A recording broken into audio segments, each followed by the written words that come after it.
Hello students, today I am going to give you the concluding part of rational number. In this concluding part of rational number, we are going to discuss about inserting rational numbers in between two rational numbers. Here we are going to learn inserting rational numbers in between two rational numbers. This work I have done in previous classes also. To recall you, I want to recall you. Suppose we are taking two rational numbers, that is 2 by 9 and 7 by 9. Two rational numbers we have taken. So, can you say that how many rational numbers lie in between 2 by 9 and 7 by 9? Can you say? If no, then you should learn that so many rational numbers can be inserted in between two rational numbers. So many rational numbers can be inserted in between two given rational numbers. For example, 2 by 9 and 7 by 9. Here you can put so many rational numbers between these two rational numbers. This property is known as dense property. This property is known as dense property. According to dense property, in between any two rational number, infinitely many rational numbers can be inserted. Here, in the previous classes, we have learned that in between 2 by 9 and 7 by 9, we are observing here both the rational numbers have denominator as 9. Both the rational numbers have denominator as 9. So, we can take the numerators here. The numerators are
numerators are 2 and 7. Here in between 2 and 7 there are 3, 4, 5 and 6. So the required rational numbers are 3 by 9, 4 by 9, 5 by 9 and 6 by 9. Here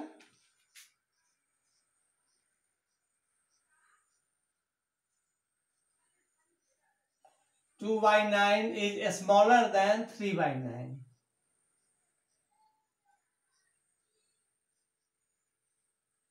And 3 by 9 is smaller than 4 by 9. Here 4 by 9 is smaller than 5 by 9.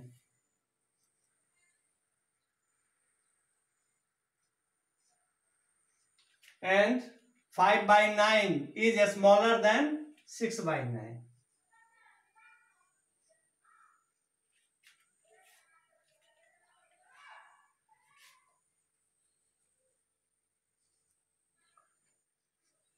And here 6 by 9 is smaller than 7 by 9.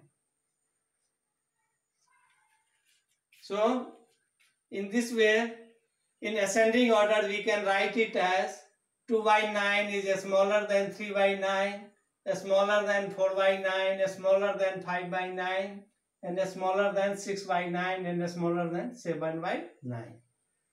So, in this way, we can insert so many rational numbers in between two given rational numbers. But here we have learned that in both the given rational numbers, denominator was same. But when denominator will be different, then what step we have to take? I am going to give you the example how to put so many rational numbers in between two given rational numbers having different denominator. Okay?